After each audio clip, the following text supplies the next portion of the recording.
오늘 우리에게 주시는 하나님의 말씀 같이 보겠습니다. 시편 137편 1절에서 9절 말씀. 자, 우리 한 절씩 하나님의 말씀 읽겠습니다. 우리가 바벨론의 여러 강변 거기에 앉아서 시온을 기억하며 울었도다. 이는 우리를 사로잡은 자가 거기서 우리에게 노래를 청하며 우리를 황폐하게 한 자가 기쁨을 청하고 자기들을 위하여 시온의 노래 중 하나를 노래하라 함이로다. 예루살렘아, 내가 너를 잊었을진데 내 오른손에 그의 재주를 잊을지로다.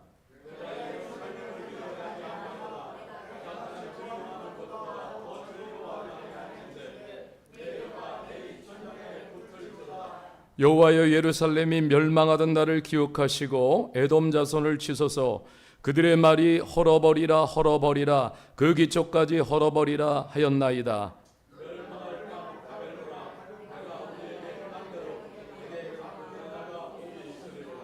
내 어린 것들을 바위에 메어치는 자는 복이 있으리로다. 아멘. 네, 오늘 예배는 우리 미얀마에서 우리 미얀마 패밀리들도 영상으로 이렇게 참여를 하고 있습니다.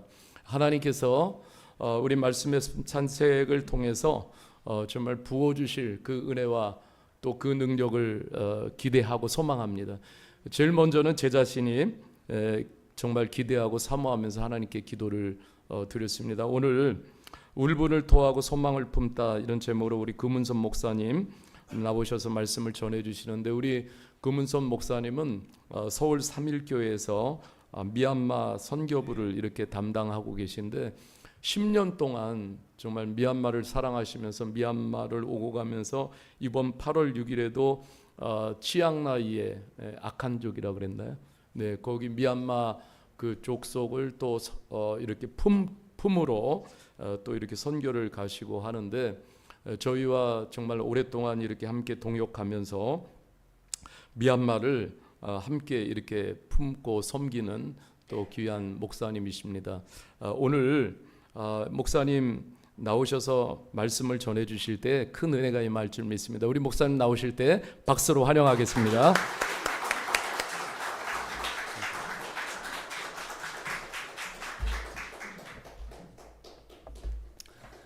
민글라바 네이깡나 또 야다완따바데 반갑습니다. 이렇게 복된 자리에 초청해 주셔서 또 목사님과 당회원들 또 교우분들께 정말 감사드립니다. 제가 우리 삼일교회 미얀마 선교대원들에게 오시면은 이런 말씀을 드려요. 한 민족을 품고 기도하는 게 얼마나 위대한 일이냐. 그런데 부천 실로암교회는 한 민족을 품고 교회가 앞장서서 섬기는 그 모습에 너무 복되다. 여러분 정말 하나님께 가장 귀한 선물을 받으신 겁니다. 저희는 코로나 기간 때 목사님과 부천 실로암교회 만나면서 또 한국에 계시는 미얀마 분들 이렇게 많이 만나서 교제하고 있습니다. 또 근래에는 또 토요일 날 저희 교회 청년들이 미얀마 공동체 많이 방문하고 있다 그러더라고요. 그래서 어떻게 그렇게 방문하냐고 하니까 밥이 맛있대요. 그래서 조만간 저도 한번 그 밥을 먹으러 오려고 합니다. 네. 제가 코로나와 이제 군부 쿠데타 이후에 이제 미얀마 선교가 가는 선교가 잠깐 멈춘 적이 있습니다. 그리고 2023년 미얀마 상황을 다시 보기 위해 양곤과 만달레이를 방문한 적이 있습니다. 그리고 양곤에서 이제 서울로 돌아오는 비행기 편에 참 우연치 않게도 옆자리에 미얀마 분이 앉아 계시더라고요. 그래서 제가 앞서서 했던 그 세 가지 미얀마어, 제가 아는 90%의 미얀마어입니다. 민글라바, 뚜야다 완따바데, 네이까무나, 사비빌라 하면서 인사를 했습니다. 대화하고 싶더라고요. 그분은 충북 음성에서 일을 하신다 그러더라고요. 제가 좀 전에 목사님과 이야기하면서 음성에 미얀마 공동체가 일하시는 분들이 있습니까 물으니 거기에 산업단지가 있다 그러시더라고요. 일하시는 분인데 1개월 정도 휴가를 받아서 가족과 함께 보내고 이제 한국으로 들어가는 상황입니다라고 이야기를 하더라고요. 또 한국 음식과 한국 드라마 이야기를 나누면서 제가 너무 당연한 이야기를 물어봤어요. 한국에서 일하는 게 힘들지 않습니까? 잠시 숨을 고르고 이야기를 하더라고요. 힘듭니다. 몸이 힘든 것보다 마음이 참 힘들어요. 제가 일을 해서 가족들에게 도움을 줄 수 있어서 너무 기쁜데 떨어져 있다라는 것이 참 어렵습니다라고 이야기를 하더라고요. 제가 그분에게 목사라는 것을 이야기했기 때문에 한국말로 잠깐 짧게 기도하고 또 가지고 있는 좀 간식 같은 거 같이 먹으면서 한국으로 왔던 기억이 있습니다. 저도 고생 이야기를 하면 할 말이 좀 많은데 이주 노동자분들의 이야기 또 많은 성도분들의 고생 이야기를 들으면 참 마음이 많이 어렵습니다. 특별히 방송이나 이런 미디어를 통해서 이주 노동자들의 이야기를 들으면 참 함께 기도하자라는 말도 어려운 그런 마음이 들더라고요. 그래서 누가 그러더라고요.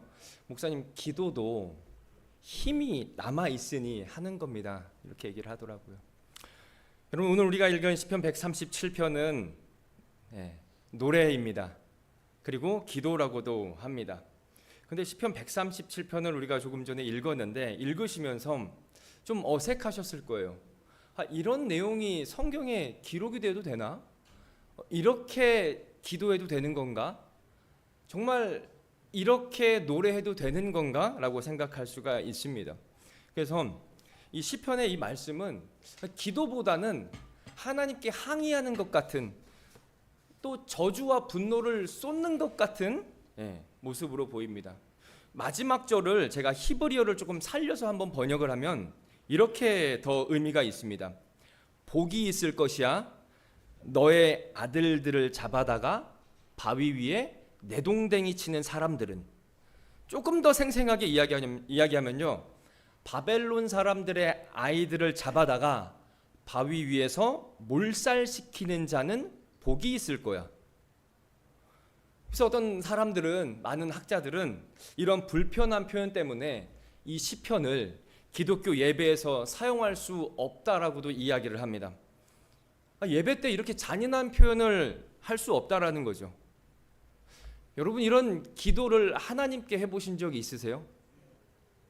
이런 잔인한 기도를? 그리고 하나님께 이렇게 기도해도 된다고 생각을 하십니까? 좀 어려울 거예요. 그런데 오늘 우리가 읽은 말씀은 모두 하나님 말씀으로 인정되어 성경에 기록이 되어 있습니다. 이렇게 거친 표현까지 성경에 기록되어 대대에 읽혀지도록 하나님이 허락하셨다라는 거예요. 시편 137편은 유일하게 이스라엘 백성이 바벨론 포로로 잡혀가는 역사적 상황을 언급한 시편입니다. 성전이 파괴되고 예루살렘이 불타는 모습을 목격한, 또 강간과 살인의 그런 끔찍한 고통을 경험한 이스라엘 백성들의 시각에서 기록이 되었습니다. 그 끔찍한 그날의 사건을 겪은 자들이 들려주는 기도와 노래인 거죠. 한국에서는 한이 섞여 있다라는 표현을 많이 하죠. 저는 아직 이제 40대 초반이어서 저는 좀 모릅니다. 하지만 저희 앞 세대의 어르신들은 표정과 삶에 한이, 슬픔이 많이 묻어 있습니다. 그래서 그러한 곡들이 많이 담겨 있는 또 트로트, 여러 노래들이 이제 한국에 많이 있습니다. 제가 미얀마 노래는 잘 모르지만 미얀마 찬양은 조금 압니다. 근데 미얀마 찬양에도 미얀마 백성들의, 미얀마인들이 많이 겪었던 외세의 침략과 또 민족 간의, 종족 간의 수많은 갈등이 이 노래 곡조에 많이 담겨 있는 것 같아요. 바벨론 포로로 잡혀간 포로들이 1절에 보니까 바벨론 강가에 앉아서 시온, 예루살렘을 기억하며 웁니다. 바벨론 왕국은 이스라엘의 포로로 잡아와서 이스라엘 백성들을 강가에서 일을 시켰습니다. 유프라테스 강과 티그리스 강이 합쳐지는 지점에 바벨론 왕국이 있었는데, 이 바벨론 왕국 사람들은 전쟁 포로를 잡아서 강을 개선하는 수로를 만드는 강제 노역을 시킨 겁니다. 그래서 이제 바벨론 상황을 표현하고 있는 이 에스겔서 1장 1절을 보면 유대인들이 그발 강가에 거주했다라고 이야기를 합니다. 그러니까 그발 강가가 그들의 일터이자 집이었던 거죠. 자고 일어나면 이제 눈을 뜨면 강이 보입니다. 여러분, 요즘 21세기엔 한국에서 가장 비싼 곳이 한강이 보이는 주변입니다. 한강뷰, 리버뷰라고 하죠. 미얀마도 에아와디 강 주변의 집들이 좀 좋은가요? 네.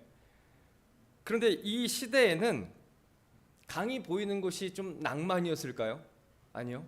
강가 주변은 버려진 땅이었습니다. 왜냐하면 정비가 되어 있지 않은 강가 주변은 비가 조금이라도 오면 다 쓸려갑니다. 그래서 강가에는 바벨론 사람들이 살지 않습니다. 버려진 땅이죠. 그곳에 유다에서 온 포로들이 거주합니다. 또 그곳은 수많은 형제 자매들이 강제 노역을 하다가 죽어간 곳입니다. 그래서 이 강가는 선택이 아닌 억지로 살아야 할 장소였던 거죠. 여러분, 소망이 없으면 절망도 없습니다. 그저 울분으로 가득 찬 하루를 이스라엘 백성들은 살아갔습니다. 그래서 고향인 시온, 예루살렘을 향하여 매일매일 울 수밖에 없었던 거죠. 2절에서 4절은 이 비참하게 우는 이유 중 하나를 설명을 합니다. 아마도 이 시편을 기록한 사람은 예루살렘 성전에서 성가대를 좀 이끌고 있던 사람으로 보입니다. 바벨론까지 목숨과 같이 여겼던 하나님이 자신에게 주신 달란트로 섬겼던 그 악기를 바벨론 포로 현장까지 가져갑니다. 여러분, 그 악기를 왜 바벨론 포로 현장까지 가져갔을까요? 예배하려고요? 아니요. 여러분, 이스라엘 백성들은 예배를 오직 예루살렘에서밖에 드리지 않습니다. 그들은 소망했습니다. 곧 하나님께서 이스라엘 백성들을 다시 예루살렘으로, 다시 이스라엘로 불러가실 때 그때 예루살렘으로 올라가면서 기쁨의 찬양을 드리겠다. 이 소망을 품고 그 악기를 가져간 거예요. 그런데 바벨론 사람들이 이 악기를 가진 유다 포로들을 보고 한 가지 요구를 합니다. 성전을 섬길 때 불렀던 시온의 노래 중 하나를 불러봐라. 그들은 유다 백성들이 자신의 파티에, 흥청망청하는 자신들의 파티에 흥겨움을 제공해 주기를 원했던 거죠. 악기가 있네? 한번 연주 한번 해봐라. 조롱이죠. 성전이 완전히 파괴되었는데 무슨 성전을 올라가는 기쁨의 찬양을 그 끔찍한 그곳에서 자신들에게 끔찍한 해를 끼쳤던 바벨론 사람들 앞에서 어떻게 기쁨의 찬양을 할 수 있겠습니까? 그들이 다른 곡을 연주했을까요? 아니요. 그들이 알고 있는 곡은 하나님을 찬양하는 곡밖에 없습니다. 겨우 남아있을까 말까 하는 작은 소망마저 짓밟아 버리는 거죠. 몸은 물론이고 정신까지 비참하게 만들어 버립니다. 잔인한 거죠. 포로들은, 악기를 가진 포로들은 할 수 없습니다. 죽어도 그거는 못합니다. 그런데 포로가 어떻게 명령을 거부합니까? 부탁이 아닙니다. 그래서 그들은 버드나무에 수금을 던져버립니다. 여기서 걸었다라고 이야기를 하는데 이 걸었다의 원어적인 의미는 목을 매달았다라는 거예요. 그러니까 자신의 분신과도 같았던 그 악기를 자신들의 손으로 그 앞에 있던 나무에 걸어서 처형을 시킵니다. 이 악기를 가지고 곧 하나님께서 이스라엘로 다시 불러주실 때 기쁨으로 찬양하는 그 소망을 가지고 있는데 지금 현실에서는 그것으로 바벨론 사람들의 흥겨움을 제공해 주라고 하니 악기를 처형시키는 거죠. 제가 이 구절을 수없이 묵상하면서 한 가지 든 생각은 이들의 마음을 저는 온전히 이해할 수 없다라는 거예요.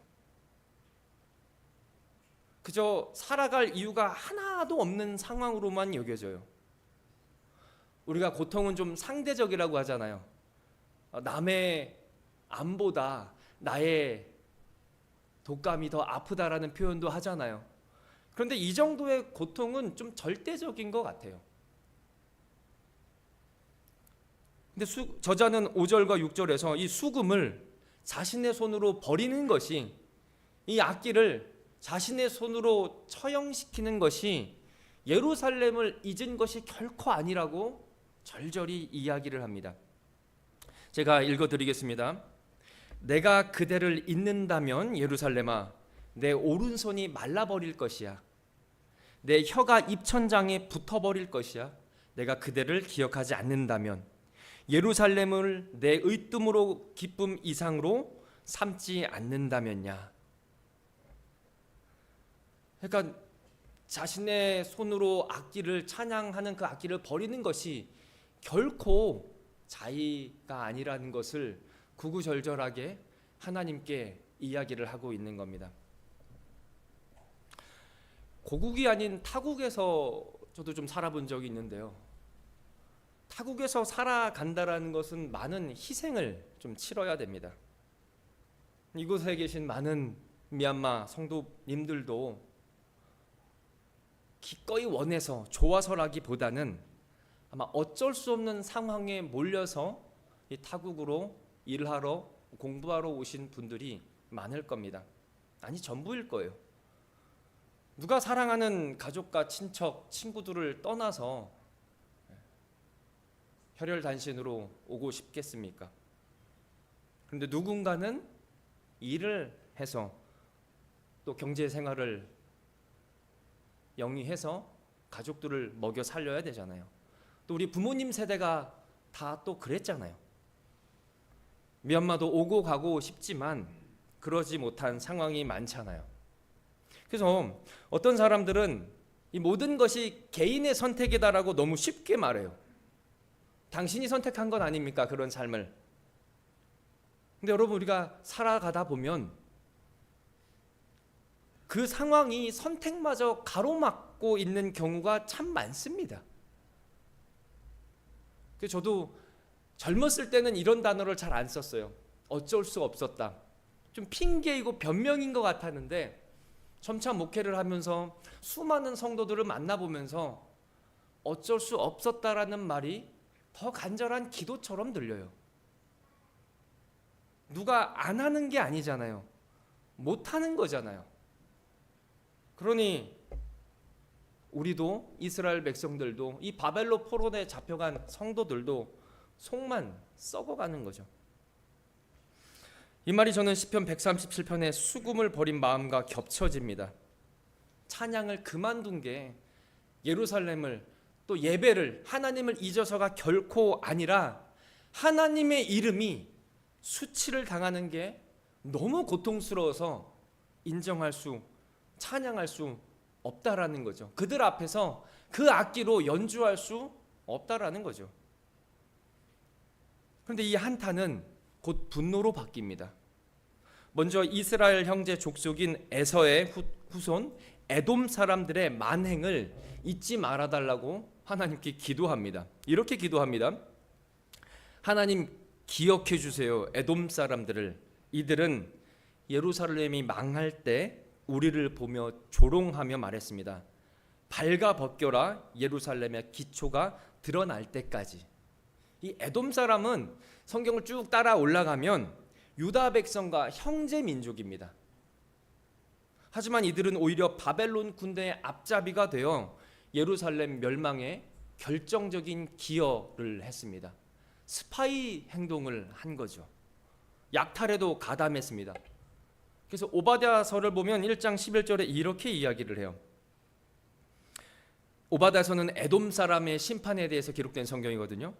네가 멀리 섰던 날 곧 이방인이 그의 재물을 빼앗아가며 외국인이 그의 성문에 들어가서 예루살렘을 얻기 위하여 제비 뽑던 날에, 바벨론 군대가 이스라엘을 황폐화시키던 그 날에 너도 그들 중 한 사람과 같았다. 공범이라는 거죠. 그리고 이어진 8절 9절에서 만행의 대상자인 바벨론을 향하여 이렇게 이야기를 합니다. 제가 초두에 읽었던 그 구절입니다. 멸망이 예견된 바벨론아, 네가 우리에게 행한 대로 내게 갚는 자는 복이 있을 것이다.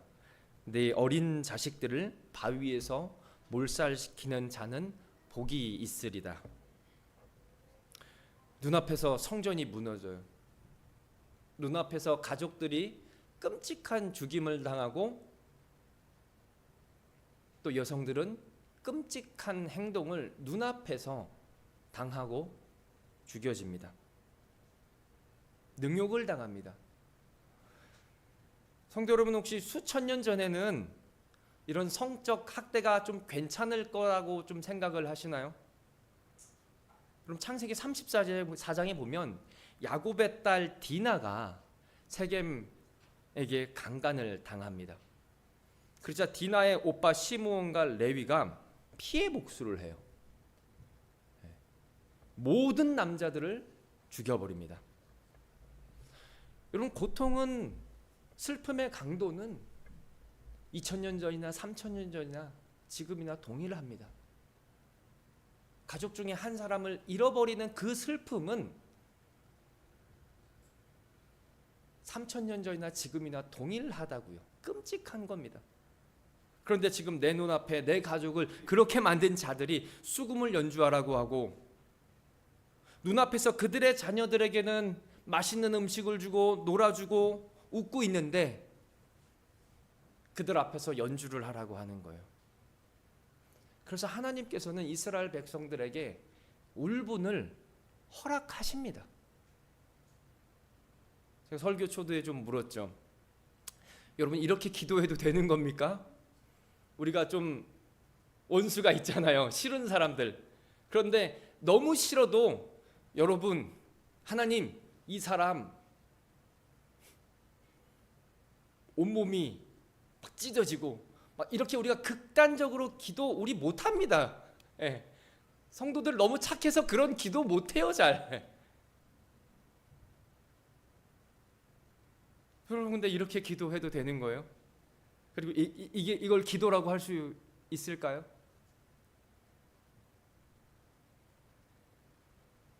여러분, 힘이 있는 자들은 억울한 일이 생기면 그 힘을 씁니다. 그 힘을 써서 안갚음을 하고 보복을 해요. 힘이 있는 사람들은. 그런데 힘이 없는 자들은 복수를 하고 싶어도, 안갚음을 하고 싶어도 할 수가 없어요.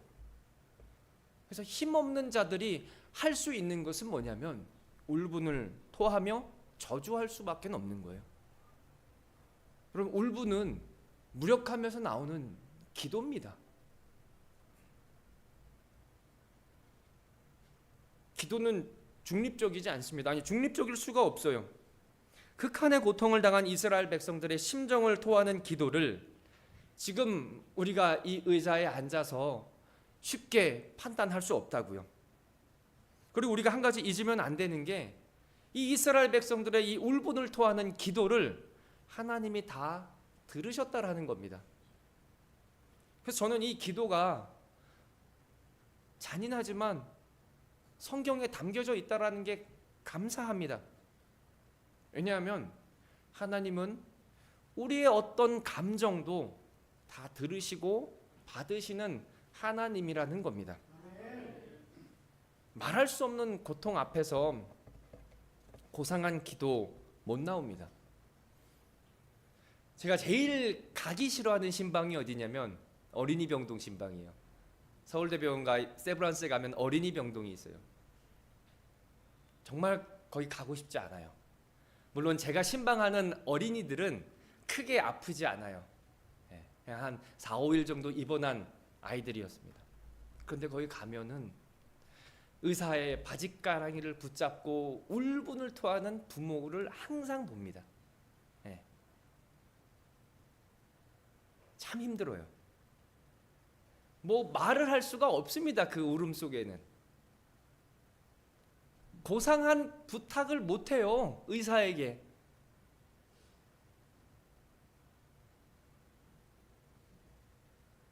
하나님께서는 그 울분을 담긴 기도를 들으신다고요.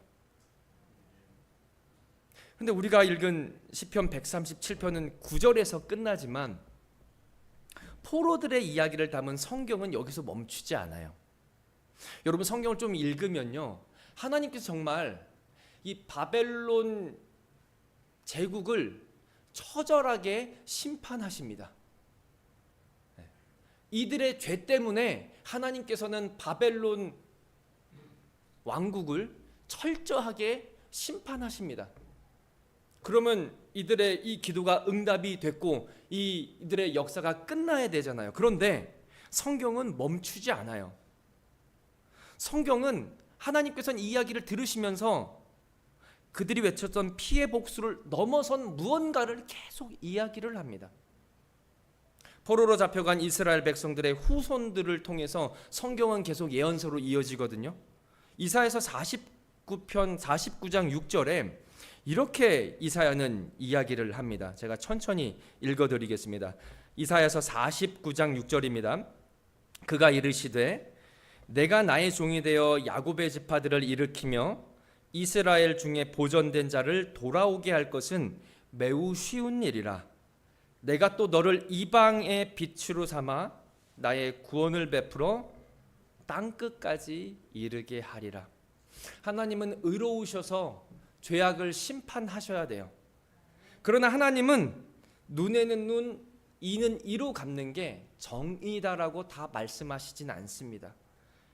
우리의 정의는 내 눈에 피를 흘리게 만든 사람의 눈에도 피눈물이 흘려져야 그제야 좀 속은 시원할 것 같은데, 우리 하나님은 그 울분을 들으시면서 우리와는 차원이 다른 하나님의 정의를 제시를 합니다. 그것은 자신들의 원수였던 이들조차 여호와를 아는 거죠. 혹시 제가 너무 빨리 회복과 소망을 이야기한다고 해서 불편하거나 목사님 저는 그렇게 못합니다 말하셔도 괜찮습니다. 실제로 이사야서에서 이 메시지를 듣고 바로 아멘 했던 성도들은 없었어요. 여러분 우리는 그렇잖아요. 늘 어려움 앞에서 바로 우리가 하나님의 섭리하심을 믿습니다. 지금 이 어려운 것이 지나가고 감사를 주시니 미리 감사합니다. 하나님 이 고통 가운데 감사합니다라고 이렇게 쉽게 이야기할 수 있는 성도는 없어요. 항상 우리는 10년, 20년이 지나야 하나님 그게 하나님의 뜻이었군요. 시간이 지나야 우리가 깨달을 수밖에 없는 게 우리의 모습이라고요. 그래서 하나님께서는 우리에게 맞춰주십니다. 하나님은 기다리셔요. 10년도, 20년도, 30년도, 40년도 기다리세요. 그러면서 하나님께서는 하나씩 하나님의 일을 하시면서 성경에 이해 안 되는 소망을 예언서에 하나하나 남겨두시면서 소망의 흔적을, 소망의 발자국을 하나님이 찍어 가신다고요. 또 시편 137편과 같은 이러한 울분에 찬 기도도 남겨두셔서 너무너무 힘들고 너무너무 억울할 때, 아무 얘기도 할 수 없을 때 그 극한의 분노를 나한테 쏟아내라 라는 그 기도도 허락하시잖아요. 그러나 당장 지금 그건 내일이면 쨍하고 해 뜰 거야, 큰 소망이 있을 거야, 당장 이 소망이 와닿지 않거나 또 조금은 불편하게 들리셔도 괜찮습니다. 실제로 시간이 70년이 지났습니다. 70년이 지나고 바벨론이 파괴가 돼요. 70년이 걸렸어요. 그리고 이스라엘 백성들은 고국으로 돌아왔습니다.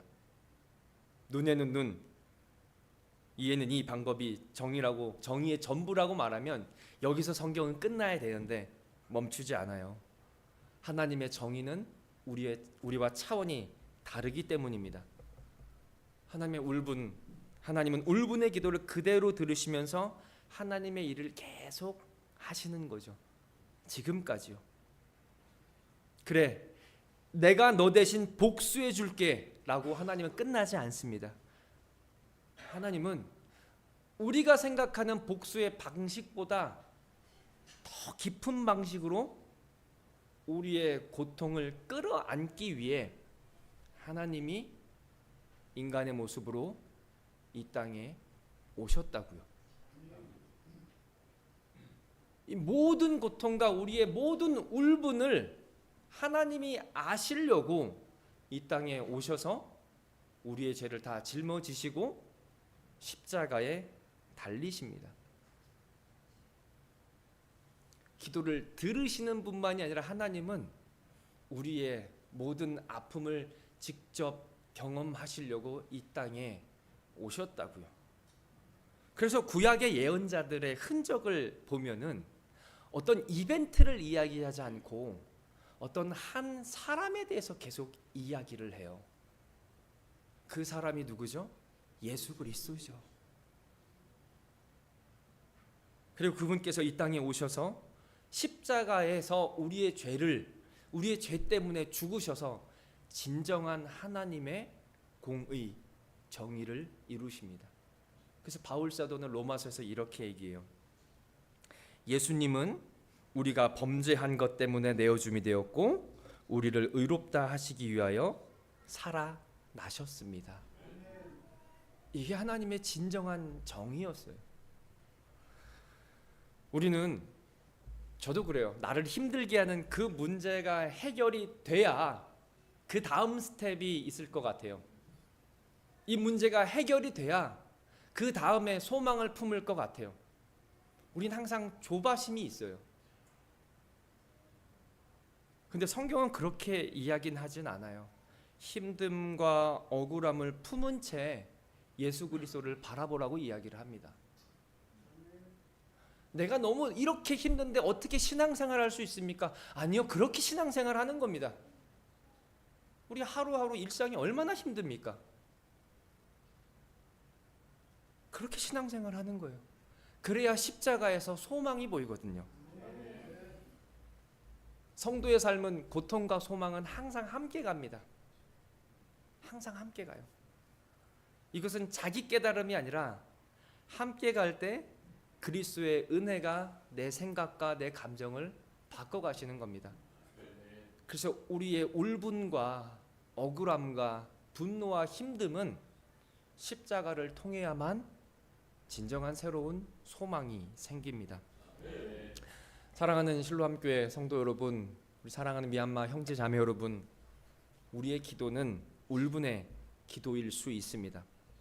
소망이 아니라 좋은 말만 늘여놓는 것이 아니라 때로는 억울함과 분노와 저주일 수도 있습니다. 괜찮습니다. 하나님은 그것까지 다 들으신다고요. 그리고 그 기도 위에 십자가를 놓으십니다. 그 십자가를 통해 오늘도 우리가 살아갈 그 소망의 틈 하나를 주신다고요. 그러면 우리는 살아갈 수 있는 거예요. 그 은혜 때문에.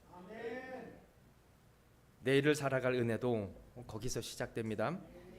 염려와 걱정이 참 많은 이 시대에 특별히 사랑하는 많은 가족들과 친구들과 떨어져 있는 미얀마 형제들의 팍팍하고 조금 힘든 삶 가운데 오늘 하나님의 말씀이 여러분의 큰 위로가 됐으면 좋겠습니다.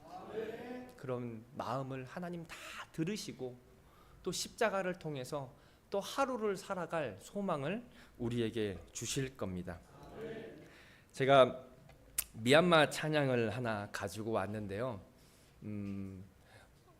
이 찬양에 제가 조금 전에 말씀드렸던 이 미얀마 성도님들, 미얀마 백성들의 마음이 참 묻어 있는 찬양입니다. 제가 가사를 좀 띄워놨으니까요. 이 찬양을 미얀마 분들은 좀 아실 것 같아요. 어렵지 않으니까 우리 같이 한번 반주해 주시고 찬양을 좀 했으면 좋겠습니다. 저희도 한 2번 정도 부르면은 같이 충분히 모르시는 분들도 찬양을 하시더라고요. 그래서 이게 임마누엘라라는 찬양인데 제가 미얀마 가면서 갈 때마다 같이 성도들하고 이 찬양을 하면 참 뜨겁게 찬양을 했었습니다. 이 찬양하고 같이 함께 기도하겠습니다.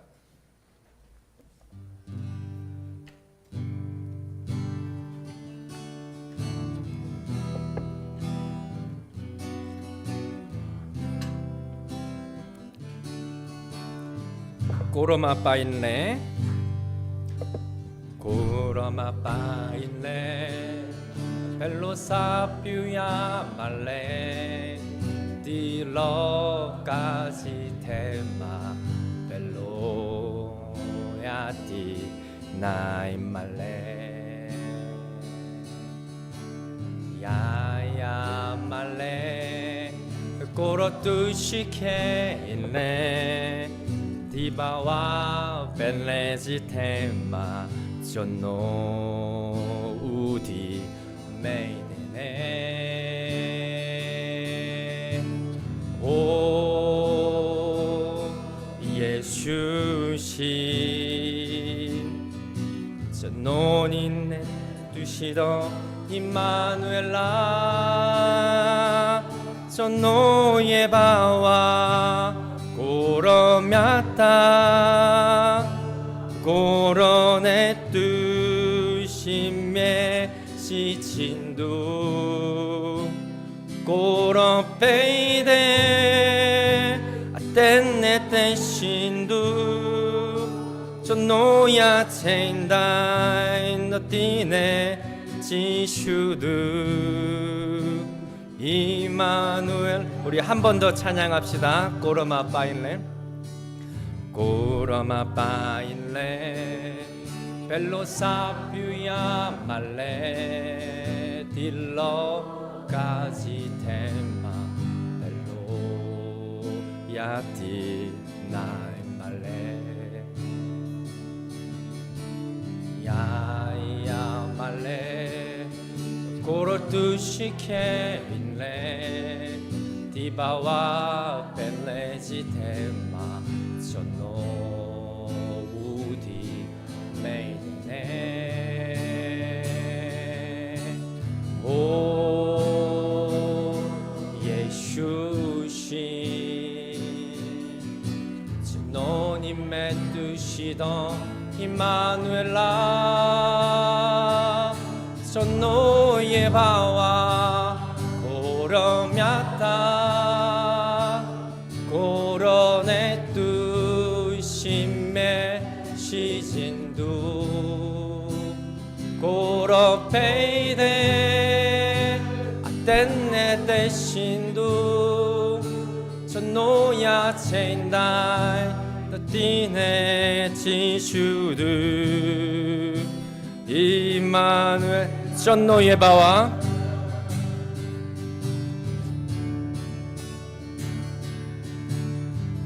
한 번 더 찬양합니다.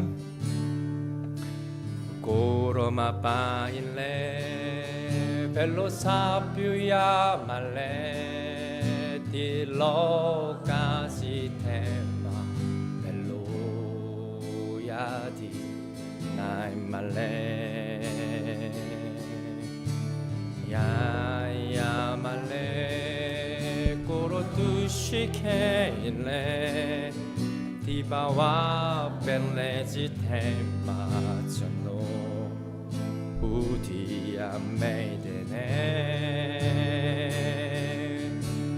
오 예수신 존노님의 뜻이던 임마누엘라 존노예 바와 고로мя타 고로네 뚜심메 시진두 고로페이데 땐네 땐신두 존노야 체인다 띠네 지슈드 이마누엘라. 우리 함께 기도합시다. 하나님, 우리의 모든 마음과 모든 생각을 들으시는 하나님, 우리가 울분을 토하지만 십자가 위에서 소망으로 채워주시는 하나님, 말씀의 은혜를 더하여 주시옵소서. 미얀마 땅을 긍휼히 여겨 주시옵소서. 한국에서 일하는 많은 제한 미얀마 우리 형제 자매들을 불쌍히 여기시고 은혜 베풀어 주시옵소서. 같이 통성으로 같이 기도하겠습니다. 하나님 아버지 감사합니다. 오늘 이 시간도 우리가 말씀을 나누며 하나님 기도할 수 있는 은혜를 주심 감사드립니다. 하나님, 우리가 이렇습니다. 우리가 너무 연약합니다. 우리는 하나님 아버지 앞에 있는 어려움에 우리는 분노할 수밖에 없고 우리는 울분을 토할 수밖에 없습니다. 하나님, 우리는 우리 스스로의 감정이 마치 하나님 아버지시 너무 연약하여 하나님 아버지 침착할 수 없습니다. 하나님, 이게 우리입니다. 하지만 하나님은 이러한 자녀를 극진히 사랑하시고 이러한 자녀의 기도를 들으시고 기다리시고 하나님 아버지시여 이 자녀의 고통을 하나님도 아시기에 이 땅에서 몸을 입고 오셔서 십자가에 우리 죄를 지시고 돌아가신 죽으신 이 하나님의 사랑을 우리는 발견합니다.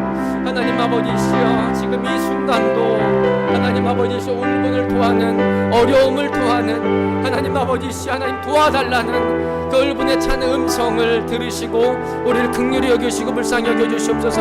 수많은 미얀마 성도들, 너무나 사랑하는 미얀마 민족들을 우리를 품게 하신 감사드립니다. 하나님 아버지시여 복으로 채워주시고 도우시고 인도하여 주시옵소서. 우리는 연약합니다. 우리를 긍휼히 여겨주시고 도우시고 하나님 아버지 실로암 교회를 부흥시켜 주시사 이 실로암 교회의 은혜를 더하시사 이것이 하나님 아버지시여 이 울분을 토하는 수많은 미얀마 형제 자매들의 울분을 함께 듣고 같이 울고 기도하고 어루만질 수 있는 하나님 아버지의 보금자리 될 수 있도록 주여 복 내려 주시옵소서. 사랑과 은혜가 풍성하신 하나님, 한 주간 고단한 삶을 살아낸 주의 백성들을 이곳으로 인도하셔서 또 회복의 말씀을 주심 감사드립니다. 은혜와 회복이 필요한 주의 자녀들에게 큰 은혜를 채워주시옵소서. 사랑의 주님, 실로암 교회를 세워주셔서 또 고향을 떠나 한국 땅으로 온 많은 미얀마 형제 자매들의 거처로 삼아주심 감사드립니다.